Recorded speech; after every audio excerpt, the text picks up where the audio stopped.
साथियों नमस्कार। पटना बिहार से मैं अमिताभ कुमार दास, आईपीएस 94 बैच, और आप देख रहे हैं मेरा अपना यूट्यूब चैनल दास बोले बिंदास। क्योंकि जब बुज़दिलों ने मुंह में दही जमा लिया हो तो दास का बिंदास बोलना ज़रूरी हो जाता है। साथियों, खबर यह है कि बुंदेलखंड में हज़ारों गांव वाले अपनी ज़मीन और मकान बचाने के लिए आंदोलन कर रहे हैं और देश का नालायक प्रधानमंत्री नरेंद्र मोदी झाल मुढ़ी खाने में बिजी है। ये वीडियो आखिर तक दिल थाम कर देखिए। साथियों, कहानी शुरू से शुरू करते हैं। हिंदुस्तान में एक इलाका है, उसको कहते हैं बुंदेलखंड। बुंदेलखंड का नाम बुंदेला राजपूतों पर पड़ा है और एक ज़माने में छत्रसाल ने बुंदेलखंड रजवाड़े की बुनियाद डाली थी। छत्रसाल बुंदेलखंड का बहुत बहादुर राजा था।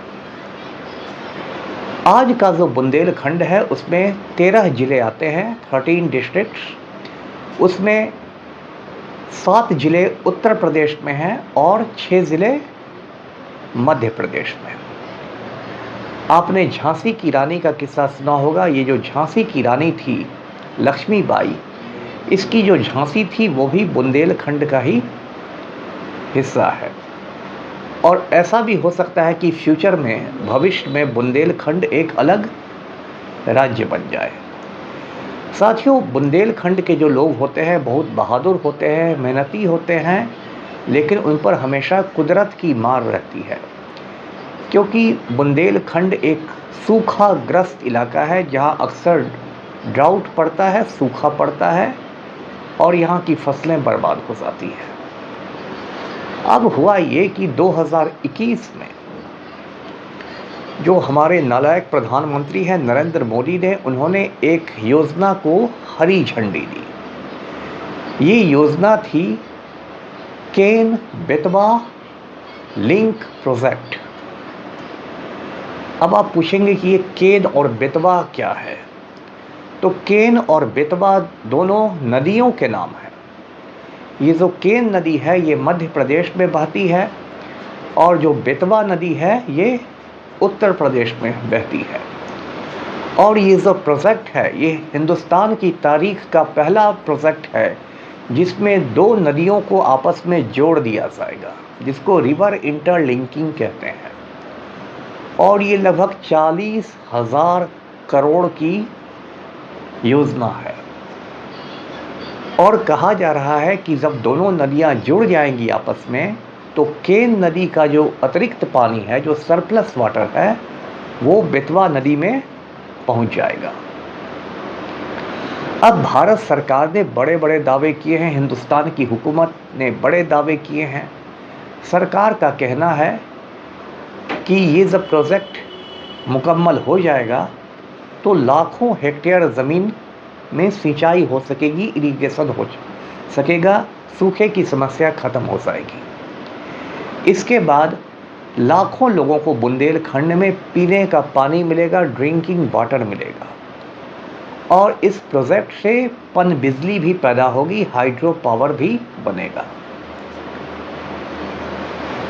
तो ये सब बातें हैं। और सन 2024 में नरेंद्र मोदी ने इसकी बुनियाद भी रख दी मध्य प्रदेश के छतरपुर में।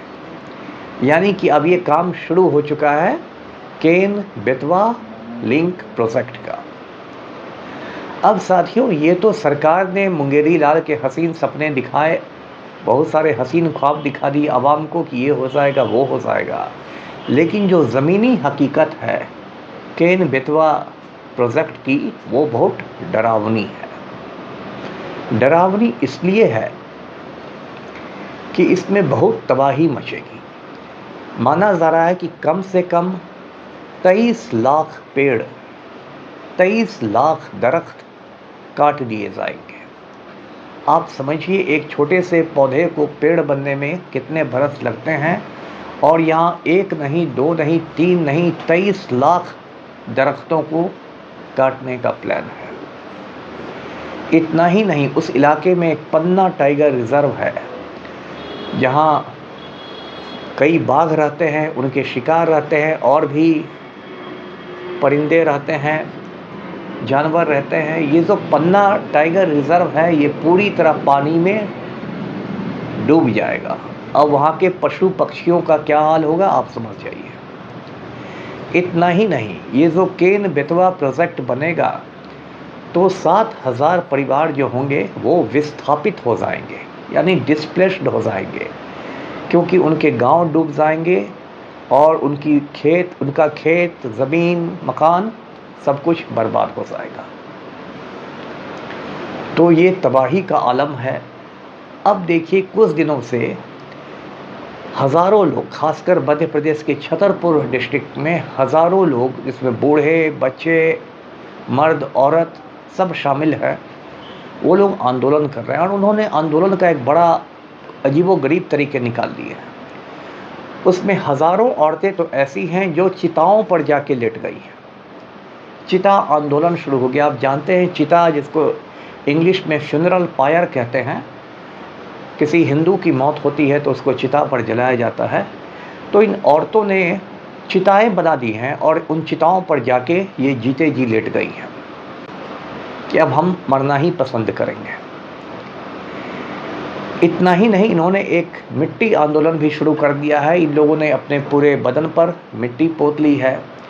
आकाश आंदोलन ये कर रहे हैं, मतलब खुले आसमान के नीचे ये भूख हड़ताल कर रहे हैं, हंगर स्ट्राइक कर रहे हैं। इन्होंने खाना पीना छोड़ दिया है।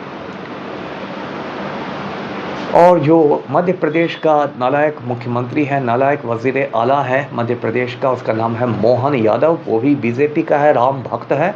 मोहन यादव को मोदी ने सुपारी दे दी है कि इन गरीबों को एकदम कुचल देना है, क्योंकि ये 40,000 करोड़ रुपया का प्रोजेक्ट है केन बेतवा का। तो बनने में आप जानते हैं हिंदुस्तान में कितना भ्रष्टाचार है, कितना करप्शन है, कितने लोग माला माल हो जाएंगे, कितना का बंदर बांट हो जाएगा।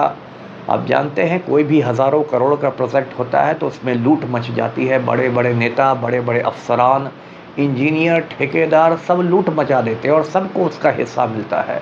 कद्दू कटेगा तो सब में बटेगा। तो जो इतना बड़ा कद्दू है केन बेतवा प्रोजेक्ट का, उसको तो सब में बांटने की योजना है, तो इसमें गरीबों को कौन पूछेगा। और सबसे दुख की बात कि ये जो इतना बड़ा आंदोलन चल रहा है, गोदी मीडिया ने, जो भारत का मेन स्ट्रीम मीडिया है, टीवी चैनल्स, उसने बिल्कुल ब्लैकआउट कर दिया है। मतलब उसको दिखा ही नहीं जा रहा है। ज़्यादातर लोगों को मालूम ही नहीं है कि वहाँ हज़ारों लोग आंदोलन कर रहे हैं। और इधर गोदी मीडिया के एंकर लोग क्या कर रहे हैं, तो झाल मोड़ी पर PhD कर रहे हैं। क्योंकि नरेंद्र मोदी ने जब से बंगाल में जाके 10 रुपए की झाल मोड़ी खरीद ली है, गोदी मीडिया के लिए हिंदुस्तान का सबसे बड़ा मुद्दा झाल मुढ़ी हो गया है। तो अब उतने बड़े मुद्दे के सामने हज़ारों गरीब लोगों का यदि परिवार उजड़ जाए, खेत डूब जाए, तो उससे क्या फ़र्क पड़ता है। जिसको देखो वही झाल मुढ़ी पर PhD कर रहा है। कोई कह रहा है कि झाल मुढ़ी एक इमोशन है, कोई कह रहा है कि ऐसे झाल मुढ़ी बनती है, ऐसे मिर्च काटी जाती है, ऐसे अदरक डाले जाते हैं, ऐसे सरसों का तेल मिलता है। तो ये हालत हो गई है साथियों। इस आंदोलन कि यदि गोदी मीडिया में चर्चा होगी भी तो इस आंदोलन को बदनाम करने की साजिश की जाएगी। जैसे किसान आंदोलन के समय हमने देखा कि गोदी मीडिया ने सुपारी ले ली थी कि किसान आंदोलन को बदनाम कर दिया जाए। गोदी मीडिया के चैनल्स चिल्ला चिल्ला के कहते थे कि ये खालिस्तानियों का आंदोलन है। गोदी मीडिया में इस तरह की खबरें दिखाई जाती थी कि असली किसान खेतों में, नकली किसान बॉर्डर पर। उसके बाद अभी हाल में नोएडा में 40,000 मजदूर सड़कों पर निकल गए अपनी मांगों के लिए, तो तुरंत गोदी मीडिया ने उसमें पाकिस्तान का हाथ खोज लिया। फिर कहा कि अर्बन नक्सलों ने ये आंदोलन कराया है। तो यदि ये आंदोलन और बड़ा हो जाएगा तो फिर गोदी मीडिया को सुपारी दे दी जाएगी। वो कहेगा कि पाकिस्तान ये आंदोलन करवा रहा है केन बेतवा में, पाकिस्तान हिंदुस्तान की तरक्की नहीं देखना चाहता, इसमें ISI के एजेंट आ गए हैं। फिर कहेगा कि अर्बन नक्सली लोग घुस गए हैं। हो सकता है गोदी मीडिया इसके लिए राहुल गांधी को ब्लेम कर दे। कुछ और जोश में आ जाए तो इस आंदोलन के लिए पंडित नेहरू के सर पर ठिकरा फोड़ दिया जाए। उसके बाद गोदी मीडिया में कुछ लोग हो सकता है इसके लिए, इस आंदोलन के लिए मुग़ल बादशाह बाबर को बदनाम कर दें। मतलब अंत तक मोदी से सवाल नहीं किए जाएंगे, लेकिन बाबर से लेके नेहरू, राहुल गांधी सबको लपेट दिया जाएगा। तो ये गोदी मीडिया का चाल चरित्र और चेहरा है।